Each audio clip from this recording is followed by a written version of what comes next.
साहित्य लहर में आपका स्वागत है।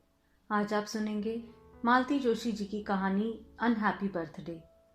कहानी शुरू करने से पहले मेरा आपसे अनुरोध है, अगर आपने चैनल को सब्सक्राइब नहीं किया है तो प्लीज़ सब्सक्राइब कर लीजिए और अगर कहानी पसंद आए तो वीडियो को लाइक और शेयर ज़रूर कीजिए। धन्यवाद। आइए कहानी सुनते हैं। सुनिए, दीपा ने मुश्किल से पति को एक और बुलाकर कहा, अब और कितनी देर इंतजार करना होगा? 8 बजने को है। 8 ही बज रहे हैं, कहीं रात के 12 तो नहीं। तुम तो ऐसी आफत मचा देती हो कि बस। आखिर बॉस है वे मेरे, उनके लिए 10-5 मिनट इंतजार कर लेंगे तो कोई नुकसान नहीं होगा। लेकिन उन लोगों का तो होगा जो घंटे भर से बोर हो रहे हैं। आपके बॉस यदि लेट आते हैं तो उसकी सजा समय पर आने वाले क्यों भुगते? चेतन ने आंखें तेर कर पत्नी की ओर देखा। बेचारी सहम तो गई, फिर भी हिम्मत करके बोली, बच्चे भी तो उतावले हो रहे हैं। वह तो गनीमत है कि पड़ोस की अलका उन्हें बहलाए हुए है, नहीं तो अब तक तो गदर मच जाता। चेतन ने कोई उत्तर नहीं दिया, पर दीपा जानती थी कि इस मौन का अर्थ सम्मति नहीं है। इसका मतलब है चुप हो जाओ और बैठकर प्रतीक्षा करो। बेचारी चुपचाप फिर से मेहमानों के बीच आकर बैठ गई। कहाँ गायब हो गई थी? मिसेस गुप्ता ने टोक ही दिया। जरा किचन तक गई थी। कितनी भी तैयारी कर लो, आखिर समय तक कुछ ना कुछ याद आता ही रहता है। अरे कुछ ना पूछो, मुझे तो 2 दिन पहले से ही ऐसी टेंशन हो जाती है कि सामने रखी चीज तक दिखाई नहीं देती। मिसेस गुप्ता शुरू हो गई। दीपा डर गई कि अब उनकी पार्टियां और उनकी तबीयत दोनों का बखान सुनते सुनते सवेरा हो जाएगा। तभी सौभाग्य से मिसेस मल्होत्रा ने चतुराई से विषय बदल दिया। बोली, दीपा, इस यूनिफॉर्म में जिमी बड़ा स्मार्ट लग रहा है। लगता है बड़े होकर आईपीएस बनेगा। अरे उसकी भली कही, उसे तो हर साल एक ना एक सनक सवार होती है। पिछले साल उसने नेवी की ड्रेस खरीदी थी और उससे पहले साल पता है हजरत पर बैंड मास्टर बनने का भूत सवार था। जाने कहां कहां से डिजाइन इकट्ठा करके मैंने वह रंग बिरंगी चमकीली पोशाक सिलवाई थी। पूरे 500 का चूना लग गया था। एक दिन पहनी और बस उठाकर माली बाबा के पोते को दे दी। जिमी की उम्र का ही है ना वह। इतनी महंगी पोशाक नौकरों में बांट दी। मिसेस अवस्थी की आंखें जैसे निकल पड़ने को हो गई। तो और क्या करती भाभी जी, वैसे कपड़े पहनाकर बच्चे को कहीं ले जाती। तुम्हारे माली बाबा के तो मजे हैं। लगता है उनके बच्चों का वार्डरोब तो जिमी के कपड़ों से ही भर जाता होगा। पहनने वाले भी तो 3-3 हैं, कोई कहाँ तक बनवाएगा। मैं तो इसलिए जिमी के सारे कपड़े उन्हें दे डालती हूँ। घर में अंबार लगाने से अच्छा है कोई उन्हें पहने। हमारे लिए लाख पुराने हों, उनके लिए तो वे कपड़े नए ही होते हैं। इस विषय पर एक अच्छी खासी बहस की गुंजाइश थी, पर उसी समय अलका दौड़ी हुई आई। भाभी जी, केक कट करवाइए ना प्लीज। मेरे स्टॉक में जितने गेम्स थे सब हम लोग खेल चुके हैं, अब मैं और नहीं झेल सकती। ठीक ही तो कह रही है, सभी ने एक स्वर में कहा। बेचारी घंटे भर से हलकान हो रही है। उसी के दम पर बच्चे इतनी शराफत से बैठे हैं, नहीं तो अब तक केक की आइसिंग तक चट कर गए होते। दीपा पसोपेश में थी कि क्या करे, कैसे पति को राजी करे। तभी सक्सेना साहब बोल पड़े, अरे भाई शर्मा, बच्चों के सब्र का अब और कितना इम्तिहान लोगे? केक वेक कटवाओ यार। दीपा खुश हो गई, अब चेतन मना नहीं कर पाएंगे। और वही हुआ। बेमन से ही सही, चेतन को उठना ही पड़ा। फिर तालियों की गड़गड़ाहट के साथ केक काटने का शुभ कार्य संपन्न हुआ। सबने जिमी को बधाई दी। हैप्पी बर्थडे टू यू गाया गया। कैमरा 5-7 बार क्लिक हुआ और बस हॉल में घमासान युद्ध सा शुरू हो गया। हेलीकॉप्टर की आकृति वाला 250 रुपए का शानदार केक देखते देखते धराशाही हो गया। सलीके से सजे डोंगे, करीने से लगी प्लेटें, कलात्मक ढंग से कटा सलाद, सब पल भर में अस्त व्यस्त हो गया। झकाझक धुली सफेद चादरों पर इमली की चटनी ने चित्रकारी कर दी। खाने के बाद गुब्बारे नोचकर बच्चों ने कमरे की रही सही सज्जा को भी तहस नहस कर दिया। चेतन सब कुछ देख रहा था और देखकर कुढ़ रहा था। उसे मालूम था कि यह सब होगा, इसलिए वह केक इतनी जल्दी नहीं कटवाना चाहता था। पर यहाँ तो एक से एक मरभुक्के जमा हो गए थे। तभी बाहर दरवाजे की घंटी बजी। चेतन आदतन बाहर की ओर लपका, पर अब उसके चेहरे पर उत्सुकता नहीं, तनाव था। जाते हुए उसने फुसफुसाकर पत्नी से कहा भी, 5 मिनट और रुक जाती तो क्या प्रलय आ जाता, पर नहीं, तुम तो अपने मन की ही करके रहोगी। दीपा हैरान, भला उसे अपने मन की करने का मौका ही कहाँ मिला, नहीं तो लोग अब तक खा पी कर घर चले गए होते।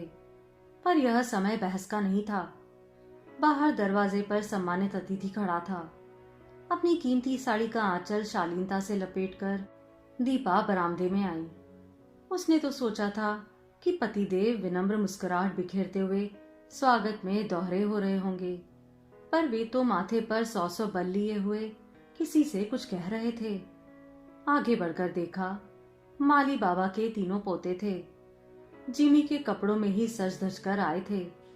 बबलू ने तो वही बैंड मास्टर वाली पोशाक पहनी हुई थी जो खासम खास मौके पर पहनता था। उसके हाथ में एक प्यारा सा गुलदस्ता था। इससे पहले कि दीपा कुछ कह पाती, चेतन ने कड़क आवाज दी, जिमी, यहां आओ। जिमी सहमा सा बाहर आया। तुमने इन लोगों को बुलाया था? पिता का सामना करने का हौसला उसमें ना था। उसने मां से रुआसे आवाज में कहा, मम्मी, आप ही ने तो कहा था कि अपने सब दोस्तों को बुला लेना। चेतन ने माँ बेटे को खा जाने वाली नजरों से देखा और पैर पटकते हुए भीतर चले गए। क्षण भर को सभी सन्न रह गए। फिर दीपा ने अपने को संभाला। गुलदस्ता हाथ में लेकर बोली, हाय, कितना प्यारा गुलदस्ता है, तुमने तो खुद बनाया है। वाह जिमी बेटे, बबलू को थैंक यू बोलो और यह गुलदस्ता सेंटर टेबल पर सजा दो। राजू, बबलू, बंटी, तुम लोग थोड़ी देर बाद आना, अभी तो साहब जी के दोस्त बैठे हैं ना, जिमी खुद तुम्हें बुलाने आएगा। बेचारे बच्चे अपना सा मुंह लेकर लौट गए। कितनी उमंग से आए थे। उनकी दादी ने उन्हें कितने जतन से संवार कर भेजा था। दीपा का मन कैसा हो आया। उसे चेतन पर नहीं, अपने आप पर गुस्सा आने लगा। यह घर उसका भी तो है, फिर वह इतनी डरती क्यों है?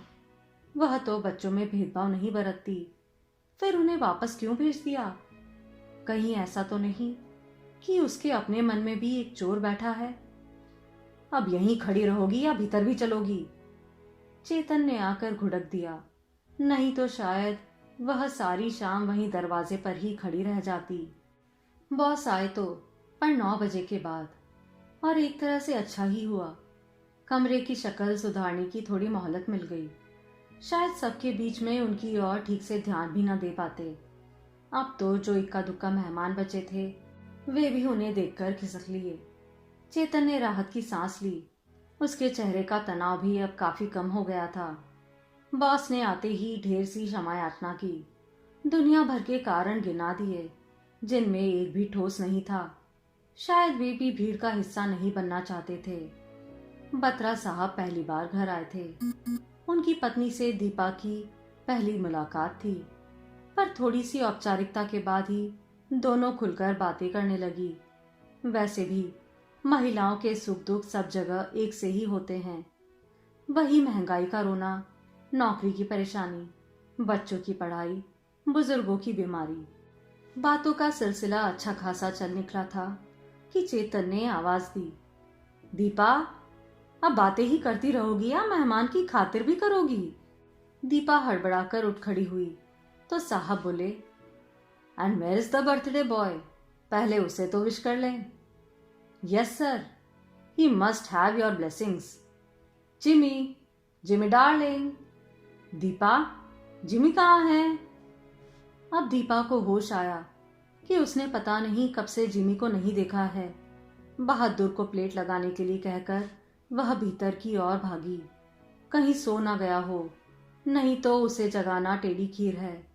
कमरे में आकर देखा, जिमी कपड़े पहने पहने ही बिस्तर पर पसर गया है। पर गनीमत थी कि जाग रहा था। बेचारा दिन भर की आपाधापी से थक गया होगा, और कोई होता तो वह उसे उठाती भी नहीं। पर बाहर चेतन के साहब आए हुए थे। जिमी बेटे, उठो तो, देखो बाहर बत्रा अंकल आए हैं। उसने बेटे को पुचकार कर खड़ा कर दिया, कपड़ों की सिलवटें ठीक की, चेहरे पर गीला रुमाल फेरा, बालों में हल्का सा ब्रश किया। तब तक चेतन धड़धड़ाते हुए कमरे में चले आए। हरी अब भाई, ये तुम क्या करने लग गई? तुम्हारे बेटे को जरा प्रेजेंटेबल बना रही थी। Thank you very much. और बरखुदार, आपको सब याद तो है ना? जरा ठीक से बिहेव करना। जिमी कुछ नहीं बोला। यंत्रवत माँ की उंगलियां पकड़कर बाहर आ गया। ना तो उसने नमस्ते की, न हाथ मिलाया। अपना नाम तक वह नहीं बता पाया।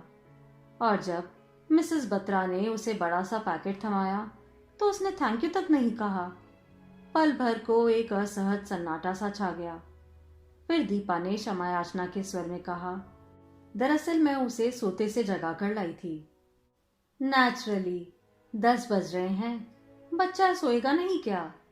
मिसेस बत्रा ने मिश्री सी घोलते हुए कहा। पर दीपा आश्वस्त नहीं हुई। उसे उन लोगों की चिंता थी भी नहीं। उसे तो चेतन की नाराजगी का डर खाए जा रहा था। उन लोगों को जैसे तैसे विदा करने के बाद वह भीतर आई। देखा, जिमी अब भी उसी तरह सुस्त लेटा हुआ है। उसका मन ममता से भर आया। पता नहीं इसने ठीक से खाया भी है या नहीं। हम लोग बच्चे के नाम पर इतना जश्न करते हैं, पर वही सबसे ज्यादा निग्लेक्ट होता है। कुछ खाओगे बेटा? जिमी ने कोई जवाब नहीं दिया। तुम कपड़े बदल लो, फिर हम प्रेजेंट्स खोलेंगे। मैं बोलती जाऊंगी, तुम लिखते जाना। पर इस आकर्षक प्रस्ताव पर भी जब जिमी मौन रहा, तब उसका माथा ठनका। प्यार से उसके सिर पर हाथ फेरते हुए पूछा, क्या बात है बेटा, मम्मा से नाराज हो? तभी चेतन आंधी की तरह कमरे में दाखिल हुए। कसैले से स्वर में बोले, वाह क्या लाड़ हो रहे हैं। तुम्हारी इसी लाड़ प्यार ने तो उसे बर्बाद करके रख दिया है। ओफो, अब आज के दिन तो उसे बख्शे। आज के दिन ही तो 4 भले आदमी घर में आते हैं, सारी इज्जत का कचरा करके रख दिया। क्या फायदा है इतने महंगे स्कूल में भेजने का? ढंग के 2 बोल भी उसके मुंह से नहीं फूटे। और स्कूल भी बेचारा क्या कर लेगा? घर में भी तो ढंग का वातावरण हो। इससे तो अच्छा था मैं उन लोगों को आमंत्रित ही नहीं करता, कम से कम उनकी इंसल्ट तो ना होती। पति की धुआंधार बमबारी से दीपा के आंसू निकल आए। माँ का रुआ सा चेहरा देखकर जिमी को ताव आ गया। बोला, पापा, आपने भी तो मेरे दोस्तों की इंसल्ट की है। मैं भी उन्हें आमंत्रित करके आया था। बदतमीज! जिमी की बात पूरी होने से पहले ही एक झन्नाटेदार तमाचा उसके गाल पर पड़ा। बेचारा बच्चा पल भर भौचक रह गया। फिर अनायास उसके होठों पर वह वाक्य आ गया जिसकी रिहर्सल बत्रा अंकल के लिए बीसियों बार की जा चुकी थी। कांपती आवाज में बोला, थैंक यू पापा, thank you for the beautiful gift. आप सुन रहे थे मालती जोशी जी की कहानी अनहैप्पी बर्थडे।